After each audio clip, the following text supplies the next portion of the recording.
Hey guys, and welcome back.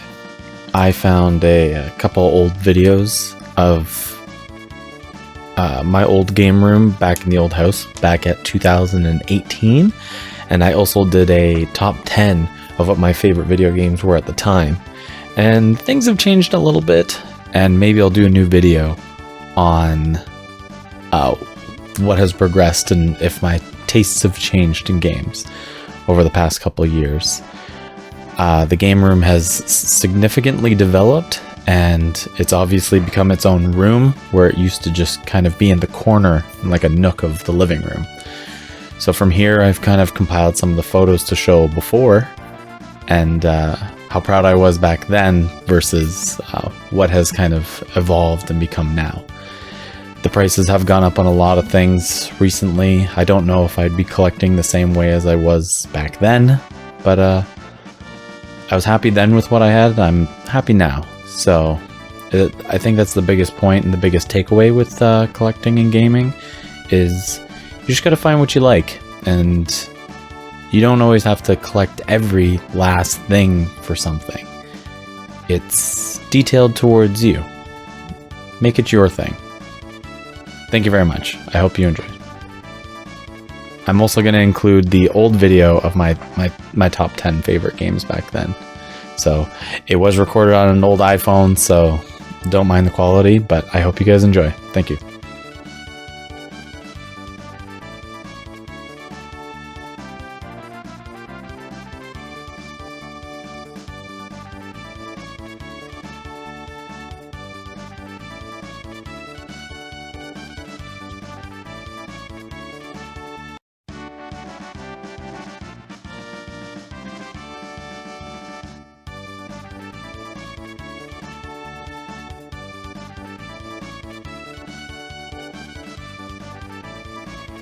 Hey guys, I was going through my old video game collection here and decided to go and create a top 10 video game list that I loved as a kid and still love today. There's a mix between older games, newer games, things that are nostalgic to me, and things today that still blow my mind when it comes to video gaming and how innovative things have become. A lot of this is going to be nostalgic for me, because it's things that I grew up with. I grew up as only child, and my mom did work a lot, so video games did help fill a lot of the void, especially with my friends. There's a lot of like games that you can play with friends, but there is also the single player games. I'm more of like an RPG, fantasy, adventure kind of gamer, and you'll see a lot of that in the collection. So let's start with the top 10. We're probably going to make this 2 videos. Bottom 5, top 5. The video will probably get too long. The first one's probably going to be a huge surprise to a lot of people, and a lot of people probably aren't going to see this one coming. But it's Pokemon Puzzle League for the N64. This was a game that was loved when I was younger by adults, kids, teenagers. It was hard to explain why it was so much fun. It was almost like Tetris, but you were battling against one another, and the Pokemon made no difference in the actual game, but it was fun. It was very different. And it was surprising that Pokemon made a game like this. It was just a basic puzzle game that you battled against one another, or computers, you could play alone, and it was just interesting. It was a lot of fun. It was very different, and it's something that's very nostalgic to me, because I would play with lots of different groups of people, and I was very surprised that some girls I grew up knowing played this game. Their parents would play this game. My friends would play this game. My friends' parents would play this game. We all had a lot of fun with it, and it was surprising that it came out with the Nintendo 64, and it was a lot of fun for all ages, and it was very surprising. Number 9 would be an action RPG game, and it was loved by a lot of people as well, and that would be Paper Mario. The first Paper Mario that came out for the N64. There was a Super Mario RPG for the Super Nintendo, but this was the first time they created the Paper Mario series. This was a really big step when it came to Mario games because they changed the concept dramatically, and coming to 3D but keeping it as a 2D paper model was very interesting, very cool concept. There is leveling up, there is getting coins to buy items and getting stronger, but the quirkiness and the writing in this game is really funny. It's a comical adventure that Mario goes on, and Bowser's always slipping up in one way or another, and Mario's always staying ahead of him, and he's trying to capture the 7 stars to come back at Bowser, and it's a good game. It's worthy of being on this top 10 list. So my number 8 is a tiebreaker, and I was blown away by the new version of the game. But the tiebreaker was between Resident Evil 4, the remake on the PlayStation 4, and the tiebreaker is The Evil Within, because there are so many similarities between The Evil Within and Resident Evil 4 that it blows me away. But the differences between them are massive at the same time. This game is greatly inspired from the original Resident Evil 4. This is a classic. This is something that everybody needs to play. And The Evil Within is just the successor from today that keeps the success, I feel, of Resident Evil 4 going. Resident Evil 4 was more about the people and the infection between them, and this was more of a man trying to figure out and discover what's going on in a case, but he gets warped within it. But the gameplay is very familiar when it comes to one or the other. The characters are more iconic in Resident Evil, but this game's story and the enemies are unbelievable. They are terrifying, and there's moments that will make you crap yourself. Number 7. 7 is a super nostalgia game for me. I can remember not owning a PlayStation 2 at the time, and I bought this game. Actually, I bought a memory card because my friend Andrew owned this game with a PlayStation, and I would go to his house and play just the game on my own account because I got a Nintendo 64. I didn't get a PlayStation 2 the next year. And I remember getting a memory card, and every other weekend my mom would go and rent a PlayStation 2 and rent this game until I saved enough money to buy this game. So I had a game and a memory card and no system to play it on for months, and I played this game for so long. The story was amazing. It captivated me. The essence between life and death in this game, and the characters were relatable in different ways. Everybody had their own story, and there was tons of different characters, different stages, but they re-released it on the PlayStation 4, and this is definitively the best version to play it on. The graphics got updated, there's new quests, there's more to do, and they included the X2 game, but that won't appear on my top 1,000 list because that game is garbage. It's so sad that it went in a different direction, but Final Fantasy X was massive for me. It was my first serious, I know this is an RPG game. The other ones were fun, leveling up, running around, killing, getting stronger. This is when I realized I'm playing something called a role-playing game, an RPG. And number 6, so this will be the last one on this list, is another big contender. I will actually re-record the rest of this. Hold on. Okay, this is going to be part 2. And I'm going to do the last 6 games. So the other one was the first 4, but this next one's going to be the next 6. It's going to be a little bit bigger. But number 6 is going to be a surprise game. Big RPG. Definitely an interesting game. Not for the faint of heart, but it is Bloodborne. This was one of the hardest games that I ever played in all of gaming history. It's known to be super hard. It was made from Software, and they make the Dark Souls series, but I had so much fun with this. It was a nice run around. It didn't hold your hand. It was really difficult, and you got to choose the way you upgraded your character. You could change what your character looked like. It was really interesting. It was a great game. The counter system, the fighting system, the weapon choices, the dark gothic atmosphere, everything about it was such a cool game.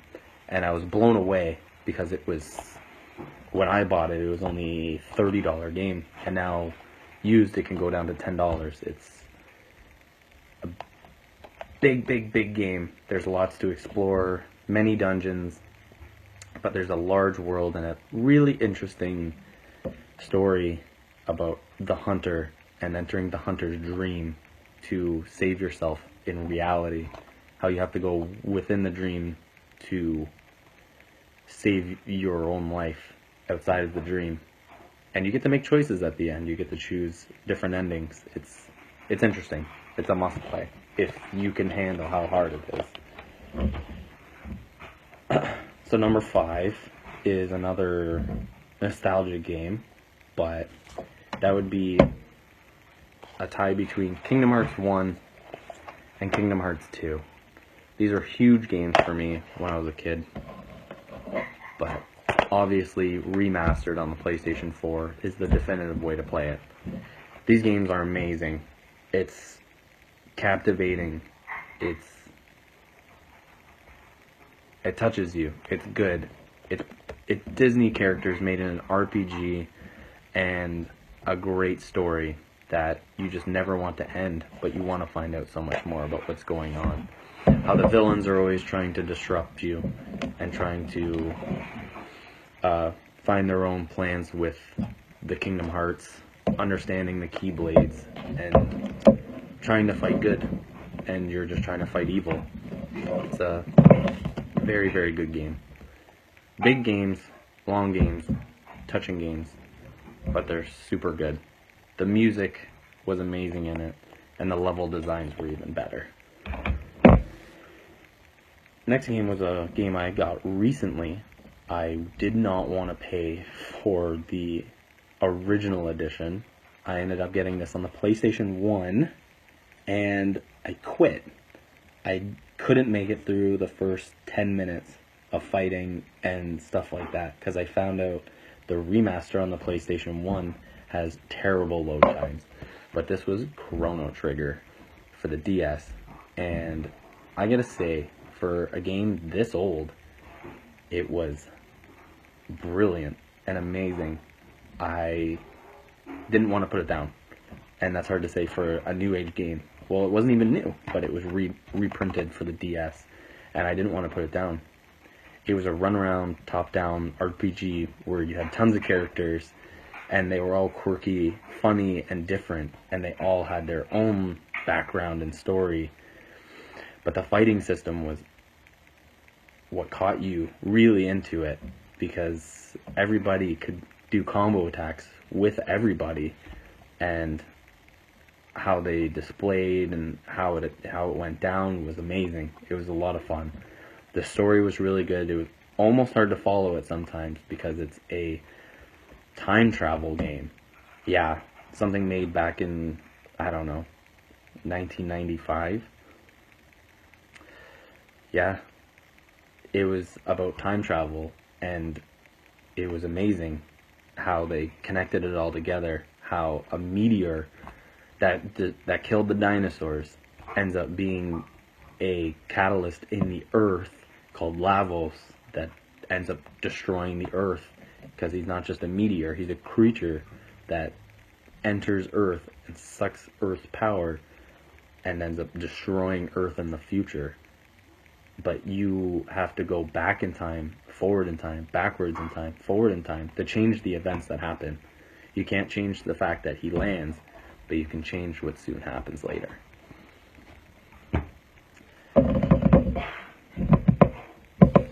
Number 3, big game. Really bad. Terrible. Mature audience. Shouldn't have been playing this when I was 11. Lots of backstory to this game for me, but it's Conker's Bad Fur Day. I ended up getting copies of this game for Christmas, but the original copy that I ended up getting was at a local store back in the town that I grew up, and I would rent it every other weekend or so, and I would play it with my friends. It's 4 players, but it's about a squirrel and his bad day because he gets hammered one night and walks home, but he gets lost, and he has to recover from a hangover. He finds out that he's being hunted by, I think it's a jaguar, who needs, his table's missing a leg, and the scientist figures out that only a squirrel of his standing size can fix it. So he wants the squirrel to go under the leg table. So he sends out an army after you to try to kill you and bring you back so you can be the leg under his table. The game is the first game I ever heard the F word, shit, crap, ass. It said everything, and it was an N64 game. And what happened was, back in the mid-2000s, there was a power outage in a lot of Ontario, and we had a power outage during the summer for about 4 to 5 weeks. And as bad as it is, the local video game store that I rented this game from, lost all of its backlog, and I ended up getting my first copy of that game fully like that because I had it laying around and they never called anybody or never called us to bring it back, and I had it on backlog for so long. The store ended up going under and I ended up keeping the cartridge, and that's honestly how I got a copy of this game. It's a little bad because I never returned it, but it is how I got it. It was a lot of fun. Like I said, it was 4 players. People could fight squirrels against teddy bears. You could have dinosaurs versus cavemen. It was a lot of fun. 4 players. There's a lot of blood, a lot of gore. There was semi-nudity for a cartoon game. Yeah, let me try to just show you the back here, and you can see the kind of images I'm talking about. Yeah, there's a squirrel with a machine gun. He's got knives. You're riding a dinosaur. He's got a sniper rifle. It's iconic. It's classic for me. Number 2 is a tie, and there's good reason for it. Pokemon Yellow. This game was massive for me when I was young. I went through more Duracell batteries in my Game Boy than I would like to admit. But this was the first Pokemon game I ever got, and I was glued to this thing. My mom will tell you, I was glued to this game for hours and hours and hours and hours and hours. It was just so good and so iconic, and I loved the show at the time. I loved the cards, and I loved collecting all that. But this game put it all into a real-life perspective within the video game. I could run around, fight creatures, capture creatures, and try to catch them all.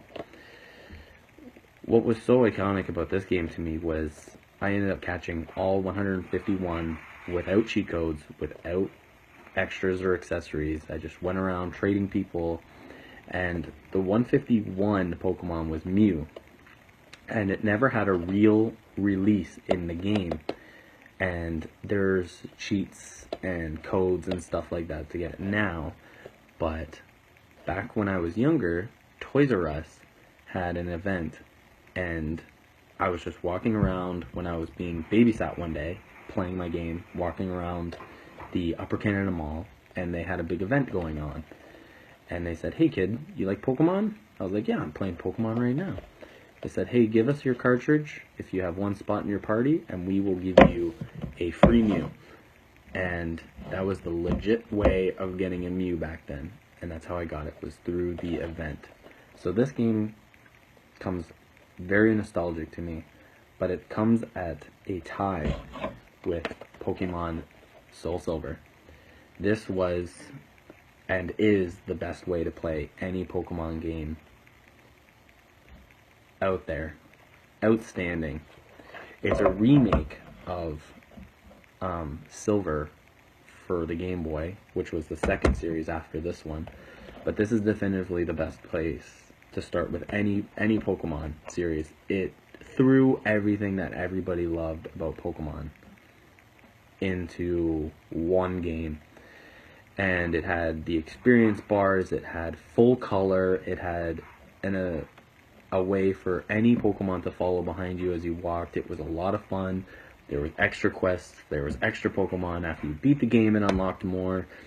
It was such a large and big remaster of a game that this does come at a tie with the most nostalgic Pokemon game. That's near and dear to my heart, these two. So number one is going to be more obvious than not. This is the number one game, and it will be forever to me.